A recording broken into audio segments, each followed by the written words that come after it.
Leonardo itu mengayunkan siku kanannya dan ternyata siku itu mendarat di wajahnya Tab Ramos dengan sangat kencang sampai dia langsung terjatuh ke tanah. Dia bilang bahwa dia pikir dia akan kehilangan nyawanya pada detik itu juga, saking sakitnya. Gila banget.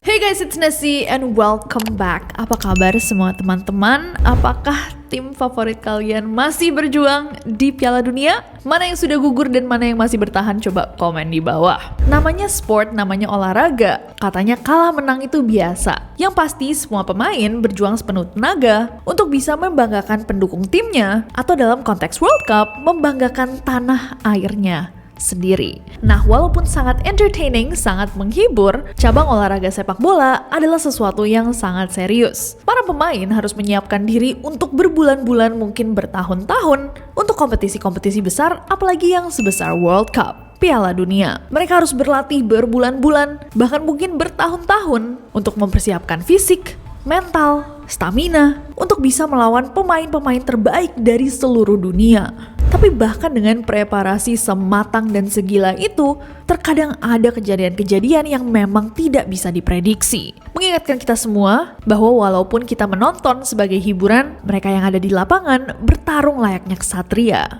Dan mereka harus siap juga untuk menemui kemungkinan-kemungkinan yang tidak bisa mereka bayangkan. Hari ini kita akan melihat insiden-insiden cedera terparah di sejarah World Cup. Langsung aja guys, without any further ado, let's get to the list.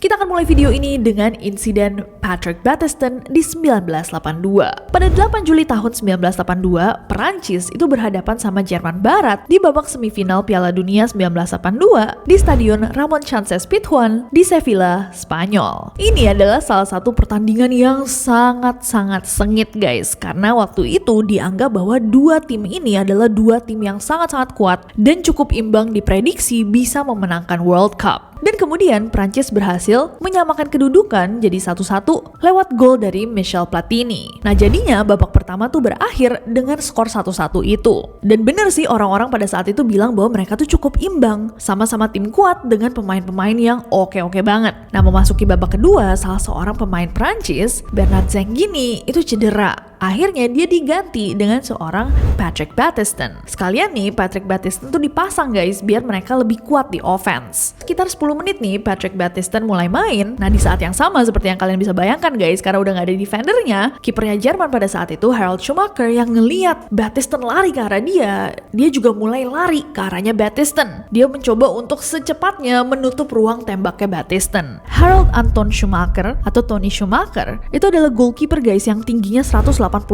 cm dengan berat 78 kg. Orang yang cukup besar. Nah Patrick kemudian melayangkan tendangan ke arah gawang, tapi sayangnya tendangan itu meleset. Tapi di waktu yang sama ketika dia hendak menendang, Schumacher yang lagi maju dengan kekuatan tinggi itu ikut melompat ke udara, memutar tubuhnya dan bertabrakan dengan Patrick Battiston. Nah dalam proses tersebut, pinggulnya Schumacher itu menghantam wajahnya Patrick Battiston. Benturan yang sangat keras sampai Patrick Battiston itu jatuh ke tanah. Nah saat dia jatuh ke tanah, dia nggak jatuh seperti biasanya orang kayak cuma meringis. Itu dia tiba-tiba mulai kejang dan gak lama kemudian terlihat gak sadarkan diri. Melihat hal itu, para pemain Prancis itu langsung lari guys mengelilingi Patrick Battiston dan mereka tergesa-gesa memanggil tim medis. Saat diperhatikan pada saat itu, wajahnya Patrick Battiston itu udah sangat pucat walaupun gak ada tanda luar. Bahkan Michel Platini tuh mengira bahwa Patrick Battiston kehilangan nyawanya pada saat itu juga. Karena pas dia ngelihat temennya ini udah pucat banget dan dicek nadinya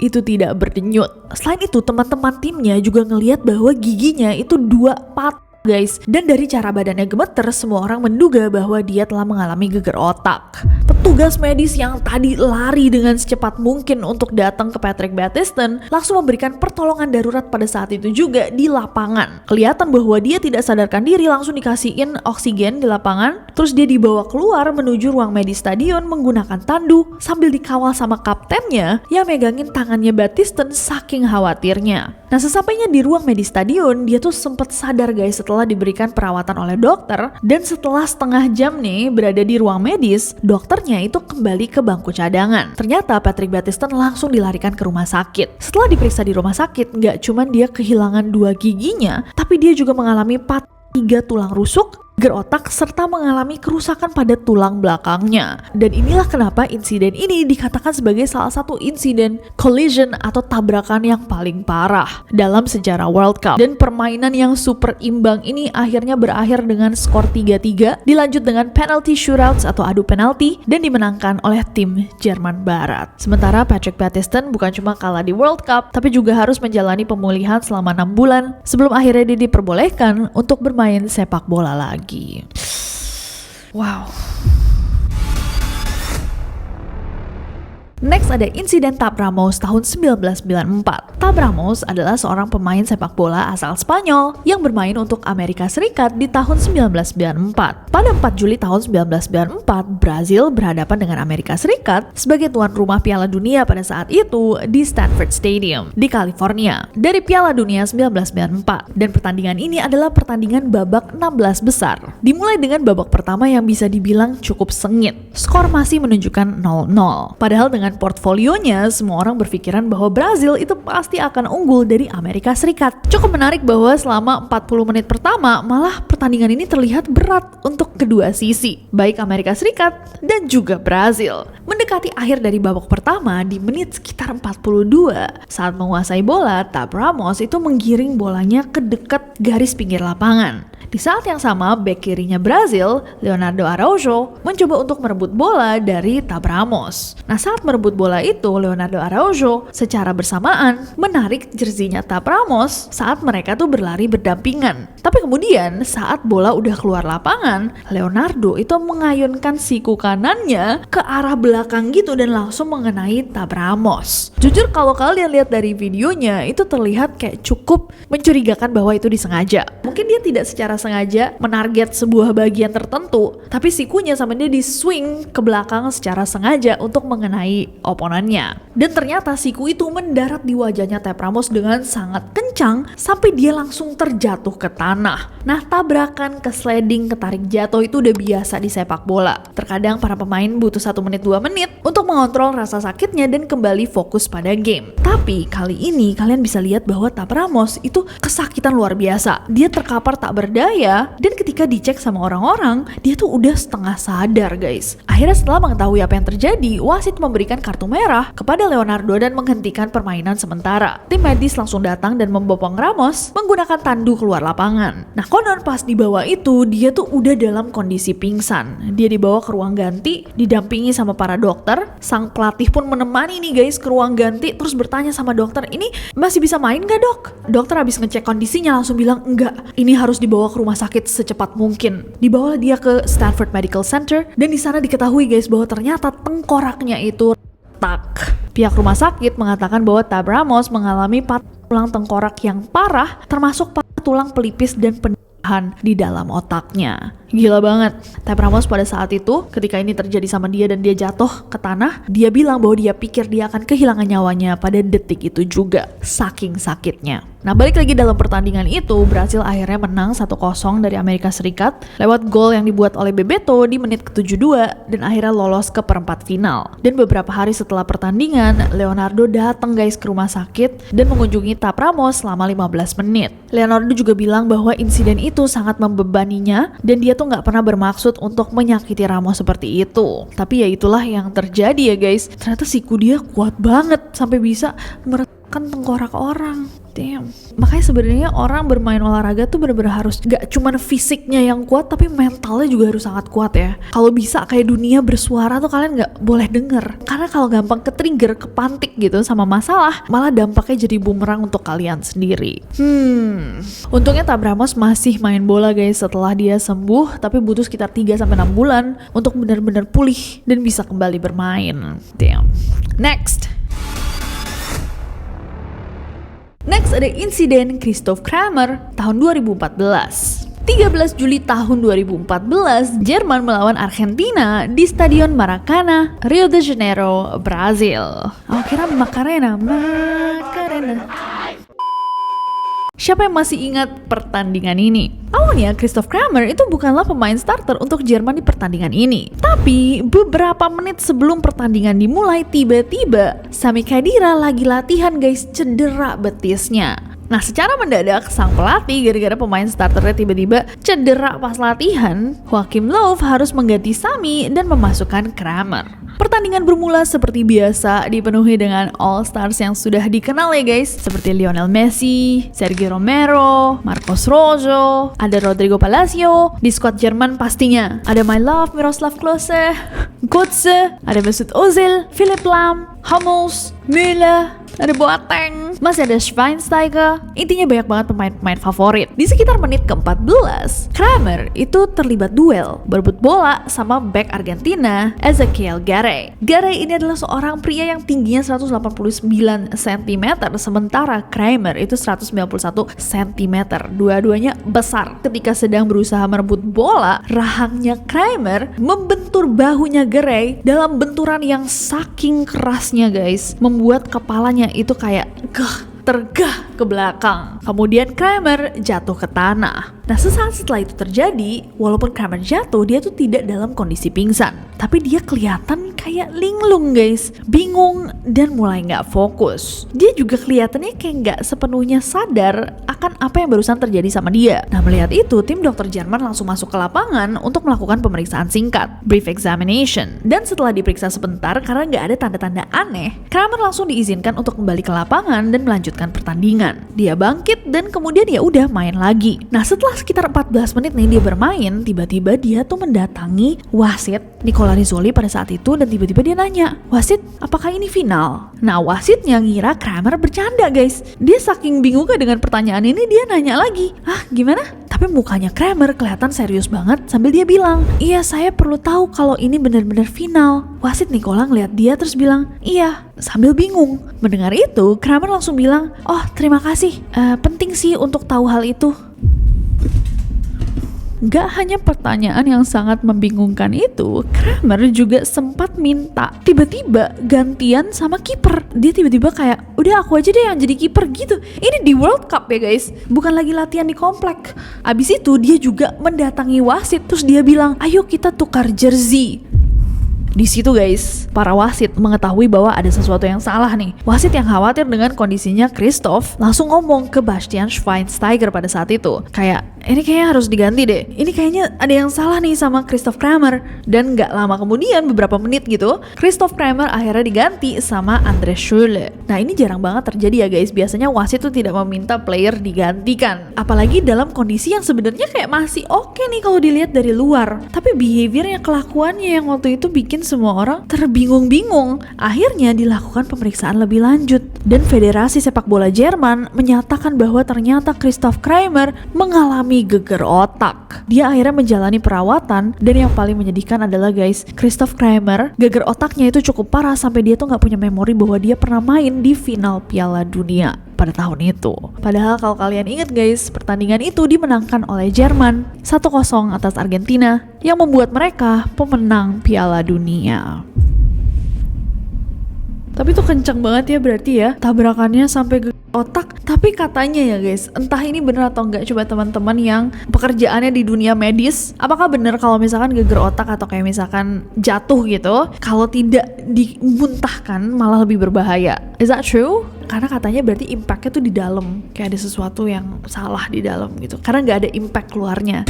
Bener nggak sih? Coba kasih tahu aku kenapa ini bisa terjadi gitu. Kayak berarti kan ada yang something super wrong di dalam, tapi dari luar dia bisa kayak orang biasa, kayak nggak ada yang terjadi sama dia. Please kasih tahu aku kenapa. Next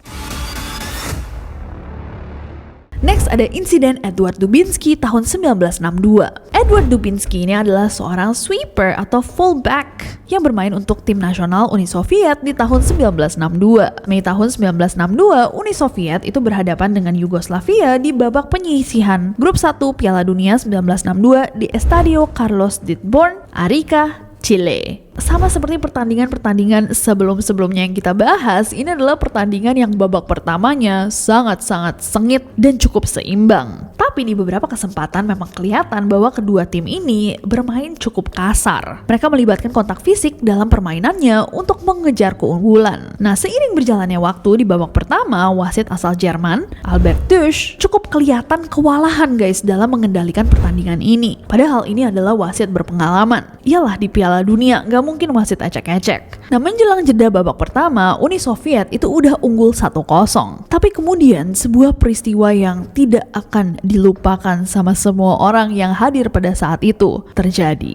Nah, saat waktu babak pertama itu tinggal sedikit, Dubinsky pada saat itu lagi megang bola guys, mencoba untuk ya of course ngegolin ke gawang lawan. Nah, tiba-tiba aja nih dia lagi pegang bola, pemain Yugoslavia Muhammad Mujic datang dan mencoba untuk merebut bola dari kakinya Dubinsky. Nah, kebetulan kakinya tuh nggak cukup panjang untuk meraih bolanya, malah percobaan itu membuat Muhammad menendang kaki kanannya Dubinsky dengan sepatunya. Nah, kayak yang tadi kita bilang, minor accidents atau kecelakaan-kecelakaan kecil di sepak bola itu udah biasa banget. Tapi kecelakaan yang satu ini terlihat jauh lebih serius dari biasanya, karena Dubinsky langsung terjatuh ke tanah dan tidak bangkit lagi. Dia mencoba untuk bangkit itu nggak bisa guys. Dari situ orang-orang yang ada di dekat lapangan langsung sadar bahwa ada sesuatu yang salah. Salah satu teammate-nya itu bilang, ini kayaknya Dubinsky harus dibawa deh, soalnya kayaknya dia nggak bisa bangkit karena kakinya patah. Dubinsky juga terus meringis kayak kesakitan banget, dan setelah diperiksa bener guys kakinya tuh patah. Nah, tapi separah apa itu baru diketahui setelah pemeriksaan lebih lanjut. Jadi dia kan dibawa keluar lapangan, abis itu diperiksa di rumah sakit dan diketahui bahwa ternyata tulang tibia dan fibula Dubinsky itu sudah patah.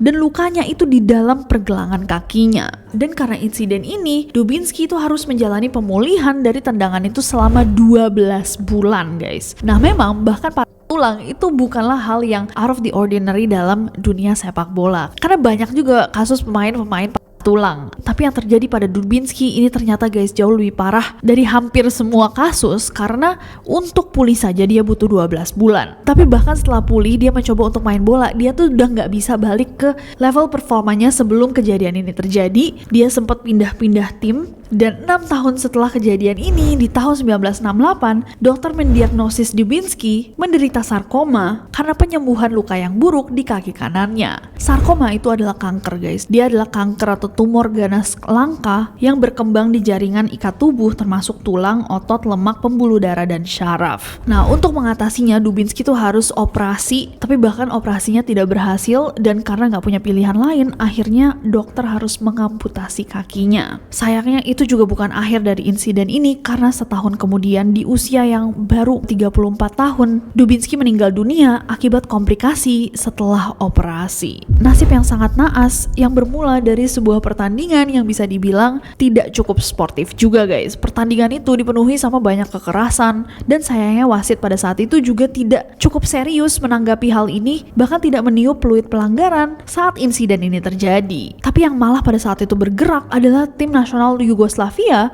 yang mendesak pemain mereka sendiri, Muhammad Mujic, yang menyelengkat Dubinsky untuk meninggalkan pertandingan. Pertandingan ini akhirnya berakhir dengan Uni Soviet unggul 2-0 terhadap Yugoslavia. Dan Dubinsky itu bukan satu-satunya pemain yang terdampak kontak fisik yang sangat kasar pada permainan ini. Selama pertandingan, beberapa pemain kayak Slava Materveli, pemain Uni Soviet, butuh 12 jahitan di atas matanya. Viktor Ponedeljnik, pemain Uni Soviet, menderita memar di pergelangan kakinya. Željko Matus dari Yugoslavia juga mengalami patah hidung. Weh, ini FIFA apa UFC? Kenapa mereka hantam-hantaman? Ini mau main bola apa capoeira? Damn. Jadi jangan heran guys kalau tahu bahwa peraturan FIFA saat ini banyak dan ketat banget. Karena telah terjadi insiden-insiden seperti ini di pertandingan-pertandingan terdahulu. Oh my god, rest in peace Dubinsky. Oke guys, dan untuk yang terakhir di video kali ini adalah insiden Yasser Al-Shahrani tahun 2022. Yasser Al-Shahrani adalah seorang pemain sepak bola dengan posisi back yang sudah membela tim nasional Arab Saudi sejak tahun 2012. Berarti di 2022 ini tahun ke-10-nya. Wow, berarti ini World Cup ketiganya. Pada 22 November tahun 2022, Arab Saudi itu berhadapan dengan Argentina di grup C Piala Dunia 2022 di Qatar. Di babak pertama, baru di menit ke-10 Argentina udah berhasil unggul lewat penalti dari Lionel Messi. Nah, pertandingan berlangsung cukup sengit guys sampai akhirnya babak pertama selesai 1-0. Lanjut di babak kedua, baru nih beberapa menit pertandingan berlangsung, di menit ke-48 Arab Saudi berhasil mengimbangi skornya Argentina dengan gol dari Saleh Al-Shahri, dan 5 menit kemudian ditambah 1 gol lagi dari Salem Al-Dosari. Sekarang berarti Arab Saudi unggul guys terhadap Argentina, dan skornya bertahan 2-1 sampai akhirnya waktu sudah menunjukkan masuk ke perpanjangan waktu. Nah, bisa kebayang lah guys, pada saat itu pastinya Argentina lagi mengerahkan seluruh tenaganya untuk at least bisa mengimbangi nih guys, jangan sampai dia kalah sama Arab Saudi. Nah, di dalam intensitas itu sebuah umpan silang masuk ke dalam kotak penaltinya Arab Saudi. Kipernya Arab Saudi pada saat itu, Mohamed Al-Owais, langsung maju untuk menghadang bola, memastikan bahwa skor ini akan bertahan guys sampai akhir pertandingan. Arab Saudi bisa mengalahkan Argentina, pasti luar biasa. Nah, Mohamed Al-Owais ini seperti kebanyakan kiper, badannya cukup tinggi guys, 187 cm, yang gak segede Haaland, tapi tinggi lah, beratnya 79 kilo. BMI-nya pas ini pasti. Nah, salah satu backnya Al-Shahrani itu sedikit lebih kecil, tingginya 171 cm, beratnya 60 kilo. Saat Al-Owais mengejar bola itu guys, memastikan tidak akan masuk ke gawangnya, Al-Shahrani juga mencoba untuk menghadang bola itu, malah ketat mereka berdua. Dalam perjuangan tersebut, lututnya Al-Owais secara tidak sengaja menghantam wajahnya Al-Shahrani dengan sangat kencang. Aku ngelihatnya aja merinding. Ini benturannya guys, kencang banget, aku gak kebayang rasanya kayak apa. Cukup kencang untuk membuat Al-Shahrani langsung terjatuh ke tanah, dimana bagian belakang kepalanya itu jatuh duluan. Awalnya sempat kelihatan Al-Shahrani itu sadar, bahkan dia mencoba untuk berdiri, tapi tiba-tiba dia mulai linglung ketika ada cairan merah yang keluar dari hidungnya. Al-Owais pada saat itu juga merasakan kan ya sekencang apa dia menghadang wajahnya Al-Shahrani pakai lututnya, langsung bilang sama wasit kayak nggak bisa, stop dulu. Paramedis datang memberikan pertolongan pertama pada Al-Shahrani, terus dia dibawa keluar lapangan pakai tandu, dan begitu dicek sama dokter, pada saat itu juga dia langsung dibawa ke Hamad Medical City di Doha untuk menjalani pemeriksaan lebih lengkap. Besokannya pagi-pagi tuh guys, hari Rabu, Al-Shahrani diterbangkan dari Hamad Medical City ke Rumah Sakit Garda Nasional di King Abdul Aziz Medical City di Riyadh untuk mendapatkan perawatan yang lebih intensif. Sampainya di sana, setelah diperiksa dan dilakukan ronsen, dokter mengatakan bahwa Al-Shahrani menderita patah rahang di sisi kiri wajahnya. Ia juga mengalami pendarahan internal hingga membutuhkan operasi. Di hari itu juga pada sore hari dilakukanlah operasi kelenjar pankreas, dan akhirnya dia harus beristirahat selama 133 hari untuk akhirnya pulih dari cedera itu. حبة منكم أموري تمام إن شاء الله والله يعطيكم العافية دعواتكم لي ومبروك الفوز جمهور السعودية تستاهلون قادة وشعبا والله يسهل لهم إن شاء الله في الأيام الجاية شكرا لكم.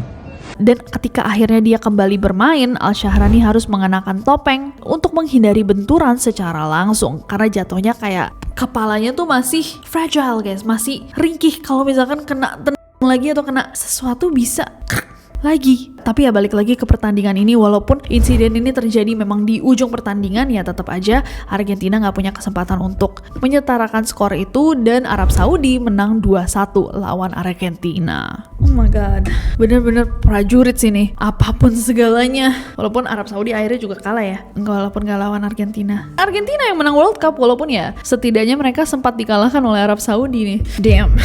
Itulah tadi insiden-insiden terparah dalam sejarah World Cup yang kembali mengingatkan kita bahwa semua itu punya resiko. Bahkan dengan pelatihan, persiapan mental, fisik, stamina, dan lain-lainnya, ada hal-hal yang memang tetap menjadi resiko dari semua olahraga atau bahkan semua pilihan hidup.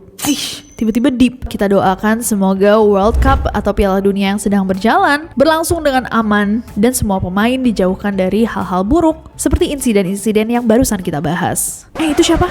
Yang cuma doain pemain tim favoritnya? Nggak boleh gitu ya. Doain semuanya. Seperti aku selalu mendoakan kalian semua. Terima kasih semua Neroris yang menemani aku dalam membahas video ini. Apalagi yang mau kita bahas? Apakah ada lagi World Cup facts yang mau kita bahas bareng? Kasih tahu aku di bawah. Besok kita ketemu di Neror and I cannot wait. Gak sabar untuk ketemu kalian lagi, and I will see you tomorrow jam 18.30 di youtube.com/NesiJudge. Thank you semuanya, bye bye. Wah, viva Portugal.